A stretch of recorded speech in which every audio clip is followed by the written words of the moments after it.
On behalf of the High Impact Leadership Project, we want to thank you for joining us today. My name is Theresa King, and I am a Hill Project Facilitator.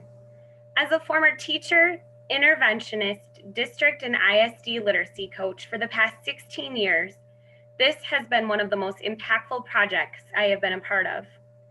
The two pillars, building leadership capacity and implementing the literacy essential practices with both integrity and fidelity, have changed outcomes for students in over 150 schools. We welcome your engagement today as you embark on this journey to improve outcomes for all learners, including adults and students. Michael Fullen writes, "Complex times call for clear solutions." If initiative overload and fragmentation are keeping your best plans from becoming reality, it's time to start leading differently. The key to bringing about the kind of successful and sustainable change you need is through the development of coherence. Coherence can be described as focused direction to build collective purpose, cultivating collaborative cultures, while clarifying individual and team roles, deepening learning to accelerate improvement and foster innovation, securing accountability from the inside out. The process of creating a gold standard implementation guide does just these things. The process you will learn today will bring about organizational learning and collective ownership that builds on the strengths that are already happening in classrooms across your school and allow for new learning to be fostered as you bring coherence around evidence-based practices to your school and your district. To become grounded in the work, please engage in the following activity. Participants should think about the literacy essential that is the focus of the gold standard implementation guide as determined by priority growth targets. For example, if Essential 6, research and standards aligned writing instruction is the focus, teachers individually brainstorm important characteristics of effective writing instruction. After an adequate enough time to brainstorm, use the Give One, Get One protocol to engage in collaborative sharing of evidence-based characteristics of effective writing instruction. You may please pause the video and engage in this activity now. Upon completion of this activity, engage in the following reflection. What did you notice as you engaged in Give One, Get One? How might this protocol be used to build collective ownership of educators and/or students? You may pause the video now to have this conversation. The learning outcome for today is that school teams will develop an understanding of how to create a gold standard implementation guide to implement evidence-based classroom practices with both fidelity and integrity.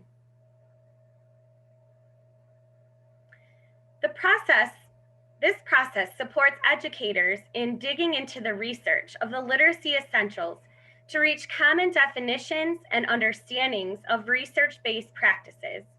It is less about the document and more about the conversation that takes place in the creation, increasing clarity and coherence in the learning organization.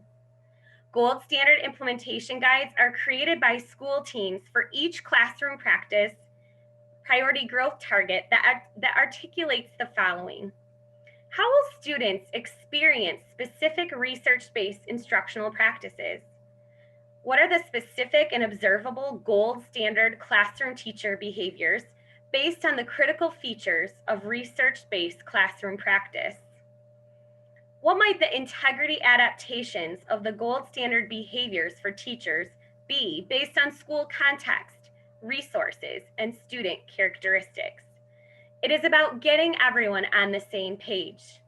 It is less about the document and even more about the collaborative dialogue that ensues as a result of this process, building ownership and depth of understanding about what qualifies as evidence-based research in regards to our practice, creating that culture of coherence. In creating the school performance profile, the school has already gathered data in the areas of students, classroom practice, and leadership and support. Instructional rounds will play a role in the information that you have in regards to classroom practice. It is from the school performance profile that the school identifies the priority growth targets. The growth targets lead to the identification of the growth plan, and the gold standard guide will help us to begin to address this. A student priority growth target example may read such as, increase students' ability to engage in the writing process for a variety of purposes, while enhancing fluency of handwriting, spelling, sentence construction, as measured through formative assessment and quarterly benchmark writing assessments. Your gold standard guide is built on that student priority growth target. The gold standard implementation guide is an effective tool that will house the conversation that takes place as we pore over research and determine what behaviors that we would see teachers using to implement this practice with fidelity. You can see up at the top that you will list the essential next to literacy practice, writing out the whole description. Under critical components, you will see that there is a space for each individual bullet of that essential. The ideal or gold standard is where you will add behaviors that we would see teachers doing if they were implementing this practice with fidelity. This is extremely important. We step outside of what we think we know and what we already do, and only examine and put down what the research explicitly states in that column for now. Our integrity adaptations, what this might look like in the context of our school, will be placed in the last section. What resources, grade level adaptations, for example, make sense for the students that we serve. I have linked a blank copy of the gold standard implementation guide to my example for easy access of this tool. One of the most crucial parts to this process is gathering the research that you will use to engage in this process. Evidence-based research that can be found through the endnotes of the essentials, information tucked into the literacy essentials, or even the IES practice guides are a great place to start. You want to avoid using research that can be found in curricular resources or books that authors have written, and stick with evidence-based research. It is also important to note that if you engage your staff with the literacy essentials, it is not sufficient to only watch the videos of those essentials. The research, rationale, and context for those videos is found in the actual modules. Start here first. You will also see a link attached here that will help enroll your staff into the literacy essential modules. These modules are meant to be done as a team with plenty of opportunity for discussion throughout. The intention is that this work is not done in isolation. You may choose to pause the video now to pull up that link and help enroll your staff into the literacy modules. One of the first parts of the process, once that research has been thought through and what you're going to use, is to select a specific bullet within that essential. You may choose to focus on a bullet that's based on readiness, perception data, and or any process data that may exist that would be a good place for your team to start. For example, if there currently is not daily time for children to write, aligned with instructional practice number 1, that may be a better place to start rather than when an interactive writing. Each session, you'll be spending time learning about the bullets that make up that essential. Researching the identified essential literacy practice bullet allows you to create the gold standard of implementation for that particular bullet. Provide research articles and sticky notes for each teacher that support the identified bullet. As teachers read the articles, have them note on sticky notes specific and identified behaviors that teachers would implement if this practice was done with fidelity. You may choose to pause the video now to hand out these resources to your team. After reading the predetermined section of research, engage in continuous round robin, a Kagan strategy, to share what was identified. The facilitator should ensure that participants provide text evidence for answers, engage staff members for wording that's understandable for the team as a collective whole. A leadership team member should serve as the recorder and add thinking of staff members, starring repeated answers on chart paper or in this template, or if you are virtual, you could do this on a Jamboard.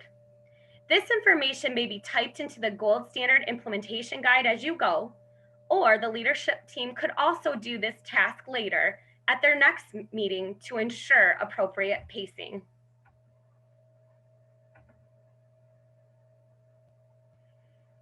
If available, show the literacy essential video specific to the bullets to provide context for what that bullet might look like in practice. As teachers watch the video, they continue to add to their sticky notes. Upon completion of the video, the recorder adds any additional context, examples, etc., that provide additional clarity of what the practices might look like in context. You may choose to stop the video now to engage in this conversation.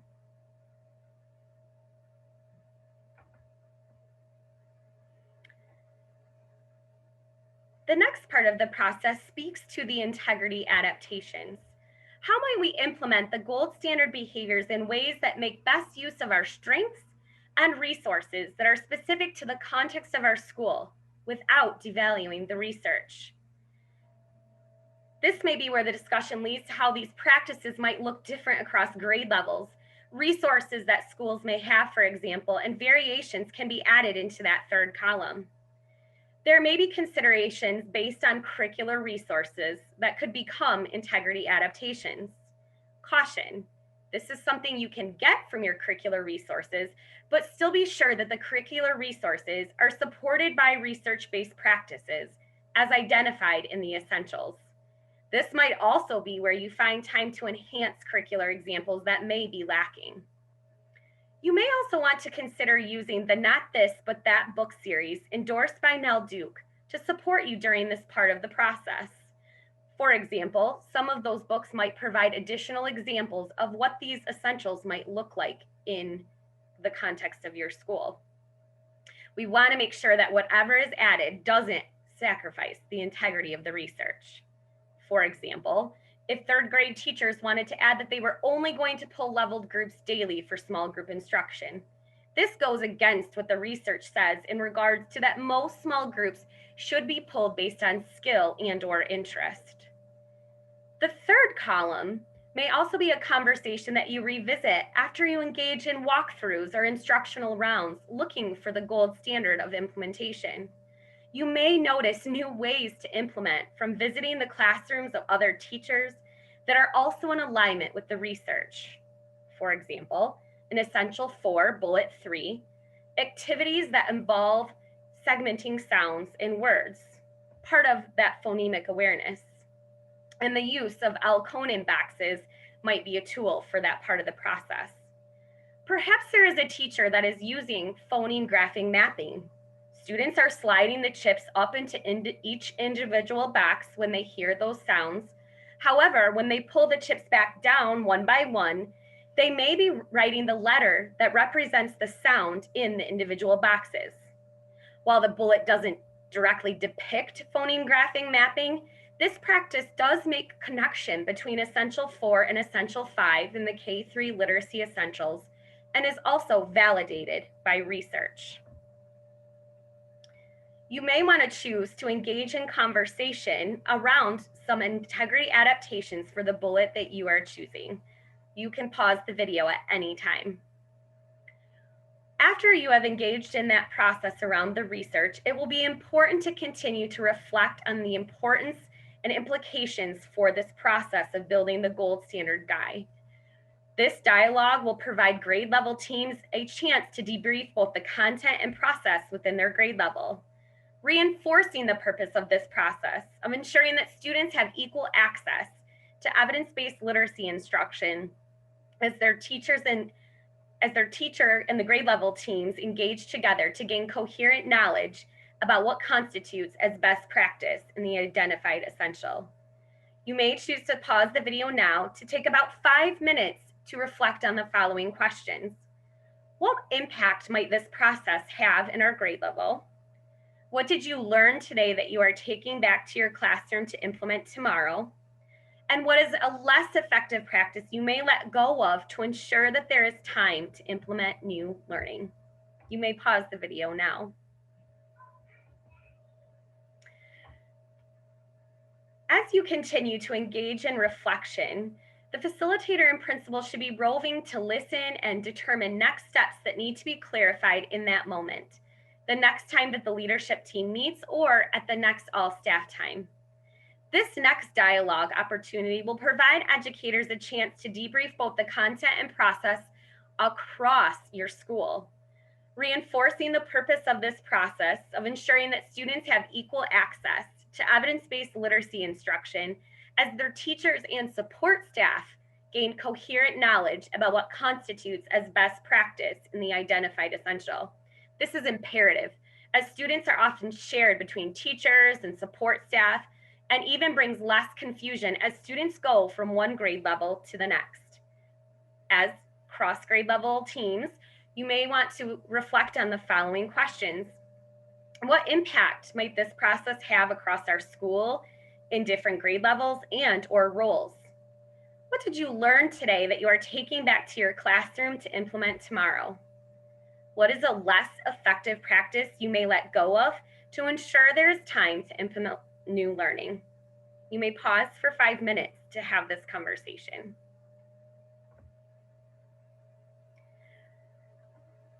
And finally, as a way to close the learning for today, another opportunity for reflection is to address these following questions. In what ways might this process support high fidelity and integrity implementation of the essential instructional literacy practices? What is something you learned today that confirms instructional practices you already implement in the classroom? And what is something you learned today that was new and you cannot wait to either try or explore the idea further? Asking for 3 volunteers ahead of time, a 1, a 2, and a 3, will help you to engage in that sharing in a very proficient manner. This data will be crucial for the leadership team in planning next steps. Ensure that a recorder is taking down these thoughts. This next slide might be optional, but helpful for those that like the big picture. The intention is to continue to go through this process with each bullet of the essential that you are studying. However, the learning doesn't stop here. Educators can choose an accountability to help ensure that they are taking new learning and putting into action in their classrooms. Additional meetings could be started with a check-in between accountability partners. Additionally, the greatest learning will then take place once that guide is complete and the school team makes an implementation plan of how they are going to use this guide, a living and breathing document. Will they use it as a guide during learning walks or walkthroughs or instructional rounds? Will they use it as they observe their accountability partner and provide feedback? Or will they perhaps even videotape themselves and reflect on their own instruction and set next steps to improve or request coaching around as we work to implement the essential instructional practices with both integrity and fidelity? We want to thank you for your time today. We value your feedback and invite you to reflect on our learning time together. Please visit the link here to complete a short Google form. If you would like additional resources, there is more information regarding Phase 3 and the creation of the Gold Standard Implementation Guide, and it can be found in the Hill Process Guide on pages 27 through 34, linked here. The High Impact Leadership Project is funded by a U.S. Department of Ed, supporting Effective Educator Development Grant and other partners and sponsors. Our goal is to grow student literacy success by supporting the way school leaders and educators talk, think, and act to make school level change. We currently serve over 150 elementary schools throughout West Michigan. We thank you for your partnership, dedication, and commitment to improving literacy outcomes for all students. Thank you for your time today, and good luck.